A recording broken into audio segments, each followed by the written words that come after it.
Senang bisa bersama kembali dengan saudara dalam program Figur, dan harapan saya saudara selalu dalam keadaan penuh dengan kegembiraan dan pemeliharaan Tuhan kiranya tetap ada di tengah-tengah kehidupan saudara bersama dengan keluarga. Saudara, apakah saudara pernah mendengar atau pernah juga membaca sebuah tulisan sesama bis kota dilarang saling mendahului? Ya, ini slogan saudara yang memang ingin mengingatkan bahwa kadang-kadang di jalan itu saling ngebut ya. Jadi sesama bis kota itu jangan saling mendahului, karena ini kita kan sebenarnya bersaudara. Jangan bertengkar, jangan saling salib, sehingga nanti kalau terjadi kecelakaan ya rugi semuanya. Jadi mereka itu harus bersatu karena mereka menjadi satu organisasi ya, sama-sama mencari penumpang begitu. Nah saudara, saat ini saya tidak bermaksud untuk membahas masalah bis kota, itu urusannya pemerintah lah ya. Melainkan ingin mengajak saudara memahami bahwa tidak mungkin ya setan akan berperang dengan dirinya sendiri. Jadi sesama setan berkelahi itu tidak ada ya. Yang berkelahi sebenarnya sesama manusia yang berkelahi. Kalau setan tidak berkelahi dengan sesama setan saling menghancurkan, tidak. Dan yang dapat mengalahkan setan hanyalah kuasa yang lebih besar dari kuasa setan. Pertanyaannya, siapakah yang kuasanya lebih besar dari kuasa setan? Mau tahu? Mari ikuti pelajaran berikut ini.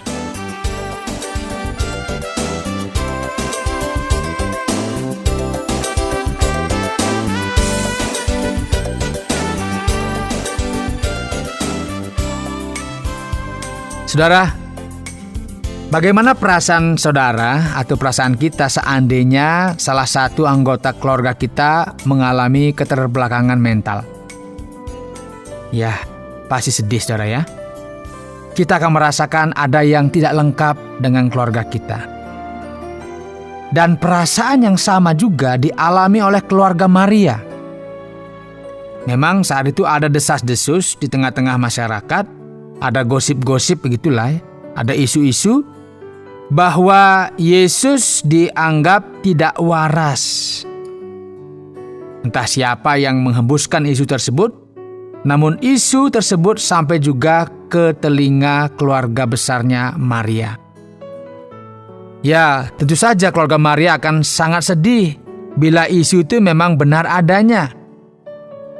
Dan apa yang selama ini mereka banggakan tentang karya-karya Yesus, baik berkaitan dengan mujizat-mujizat yang dilakukannya, baik pada saat dia membangkitkan orang mati, dan sebagainya, seakan-akan tidak ada artinya. Karena ternyata dia dikatakan tidak waras.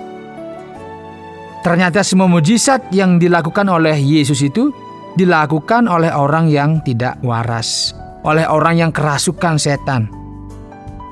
Itulah sebabnya suatu saat ketika Yesus datang ke sebuah rumah bersama dengan para muridnya, ya mereka butuh juga bersama-sama, butuh juga istirahat, bahkan juga butuh untuk makan.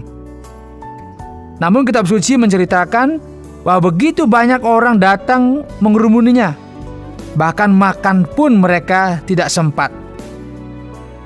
Bukan itu saja, bukan masalah nggak sempat makan.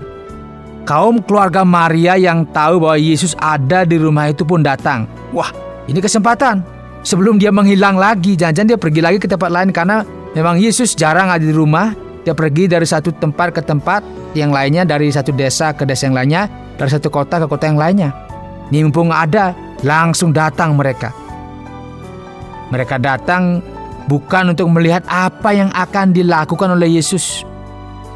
Bukan untuk melihat kira-kira nih Yesus membuat apa lagi ya. Membuat mujizat apa lagi, atau mau mengajarkan apa. Sebaliknya kitab suci menceritakan bahwa mereka datang untuk mengambil dia, sebab kata mereka ia tidak waras lagi. Wow, separah inikah Yesus? Benarkah ia sudah tidak waras lagi? Sampai-sampai ada kesimpulan di tengah-tengah keluarga besarnya Maria bahwa Yesus ini sudah gak waras, karena dia mendengarkan desas-desus, gosip begitu ya, cerita-cerita dari mulut ke mulut bahwa Yesus sebenarnya itu kerasukan setan, tidak waras. Atau ini hanya rekayasa para pemimpin agama yang sebenarnya dia tidak senang kepada apa yang dilakukan oleh Yesus, sehingga menghembuskan isu bahwa ia sudah tidak waras lagi. Kalau ini dalam dunia politik, ya, apa yang dihadapi oleh Yesus ini termasuk pembunuhan karakter. Orang gak waras kok diikuti. Ini kan kadang-kadang terjadi, bisa orang akhirnya gak dipercaya. Jadi untuk menghancurkan karirnya Yesus saat itu, menghancurkan pelayanannya. Kalau sebagai manusia, kita bisa sebutkan dia punya karir pada saat itu ya, karena dia juga salah satu guru. Walaupun dalam fakta apa yang kita pahami dari firman Tuhan, dia sedang melakukan karya penyelamatan. Tetapi dalam pandangan orang Yahudi, dia hanyalah salah satu guru yang diagung-agungkan. Dan ini mau dihabisi oleh para pemimpin agama.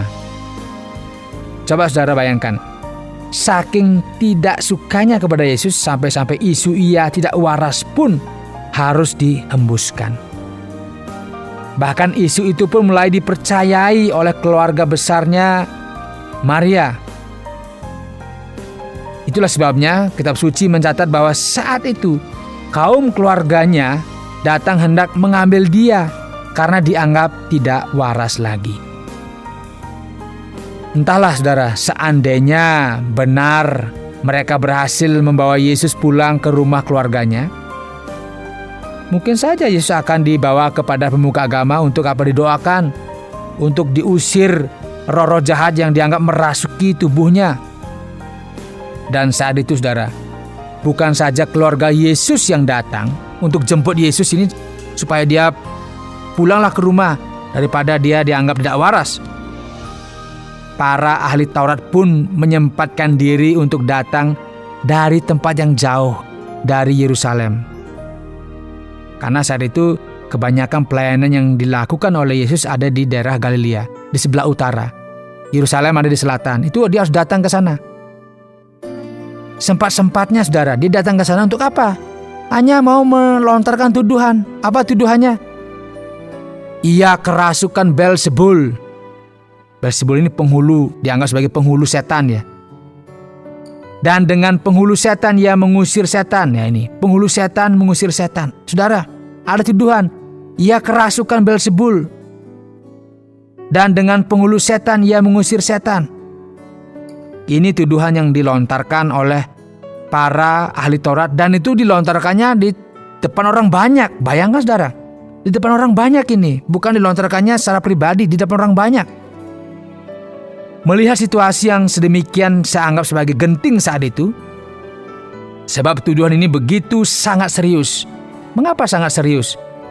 Karena jika terbukti bahwa Yesus menggunakan kuasa setan dalam pelayanannya, maka itu sudah dikategorikan melanggar hukum Allah. Sebab Allah sudah berfirman, ada firman yang mengatakan, seorang ahli sihir perempuan janganlah engkau biarkan hidup. Apa artinya ini? Allah sangat membenci orang-orang yang mempraktekkan sihir, tenung, ramalan-ramalan. Sebab praktek-praktek tersebut adalah dikategorikan memberontak kepada Tuhan dan harus dilenyapkan. Dan siapapun yang memberontak kepada Tuhan, ya tidak boleh hidup. Nah saudara, rupanya Yesus dituduhkan isu yang sangat sensitif pada saat itu dan bisa berakibat fatal. Makanya jika benar terbukti, maka saat itu Yesus bisa ditangkap dan dihukum. Bahkan bisa saja dilempari batu. Karena bagi mereka kalau sudah namanya menghujat Allah, yang namanya itu memberontak kepada Tuhan, melanggar perintahnya, itu bisa langsung dilempari batu saudara. Karena mereka hukumnya mata ganti mata, gigi ganti gigi. Saudara, menanggapi semua prasangka dan tuduhan ahli-ahli Taurat itu, Yesus membuka pikiran mereka. Ia berkata kepada mereka seperti ini. Bagaimana iblis dapat mengusir iblis? Ya, bagaimana iblis dapat mengusir iblis? Kalau suatu kerajaan terpecah-pecah, kerajaan itu tidak dapat bertahan. Dan jika suatu rumah tangga terpecah-pecah, rumah tangga itu tidak dapat bertahan. Demikianlah juga kalau iblis berontak melawan dirinya sendiri, dan kalau ia terbagi-bagi, ia tidak dapat bertahan, melainkan sudahlah tiba kesudahannya. Tetapi tidak seorang pun dapat memasuki rumah seorang yang kuat untuk merampas harta bendanya apabila tidak diikatnya dahulu orang kuat itu. Sesudah itu barulah dapat ia merampok rumah itu. Saudara, perhatikanlah apa yang menjadi penjelasan dari Yesus. Melalui apa yang dikatakan oleh Yesus ini, Ia ingin menegaskan bahwa Yesus tidaklah menggunakan kuasa setan untuk mengusir setan, atau menggunakan kuasa Beelzebul, penghulu setan-setan, untuk mengusir setan, seperti yang dituduhkan oleh ahli-ahli Taurat. Dia tidak kerasukan setan. Dia tidak waras. Dia waras. Ia melakukan itu karena dia berkuasa di atas kerajaan kegelapan. Karena itu dia katakan, jika sesama setan saling usir, maka kerajaan setan akan hancur. Ini artinya yang dapat mengalahkan iblis harus yang lebih kuat dari iblis. Kuasa Yesus jauh di atas kuasa iblis. Sebab ia adalah pemegang segala kuasa baik di sorga maupun di alam semesta ini. Dan saudara, jika saudara ada di dalam Yesus, percayalah bahwa tidak ada kuasa iblis dapat menyentuh saudara. Yesus tidak kerasukan setan. Yesus tidak mempergunakan kuasa setan untuk mengalahkan setan. Tetapi karena dia berkuasa atas alam semesta ini, maka dia mampu menghancurkan pekerjaan iblis. Karena kuasa iblis tidak bisa dilawan dengan kuasa iblis. Itu namanya kong kali kong. Jadi iblisnya ngalah. Ini kita supaya kelihatan saling mengusir. Tidak, saudara. Kuasa iblis hanya bisa dikalahkan oleh kuasa yang lebih tinggi. Dan kuasa yang lebih tinggi dan tertinggi itu adalah kuasa Yesus Kristus, yang adalah pencipta alam semesta ini. Dan jika kita ada di dalam Yesus, maka kuasa iblis tidak akan pernah dapat menyentuh kita. Karena itu, tetaplah ada di dalam Kristus.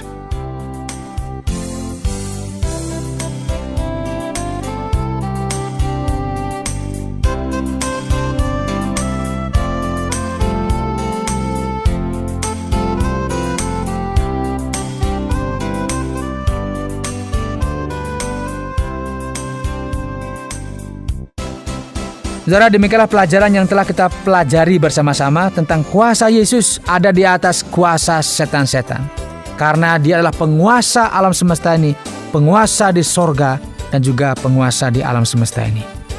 Saudara bisa terus mengikuti pelajaran figur ini yang disiarkan melalui radio kesayangan saudara ini, atau juga melalui media-media lain ini, untuk dapat gambaran, pengetahuan tentang ajaran-ajaran Yesus dan siapakah Yesus yang sebenarnya. Dan jika saudara ingin mengajukan pertanyaan atau ingin juga memberikan respons setelah mendengarkan program ini, silahkan kirimkan surat saudara ke Tramal Pos 261 Batu 65302 Jawa Timur, atau melalui SMS dengan cara ketik nama saudara, spasi, kemudian figur, dan spasi, tuliskan respons saudara dan kirimkan ke 081 333 777 386. Sampai jumpa pada pelajaran berikutnya.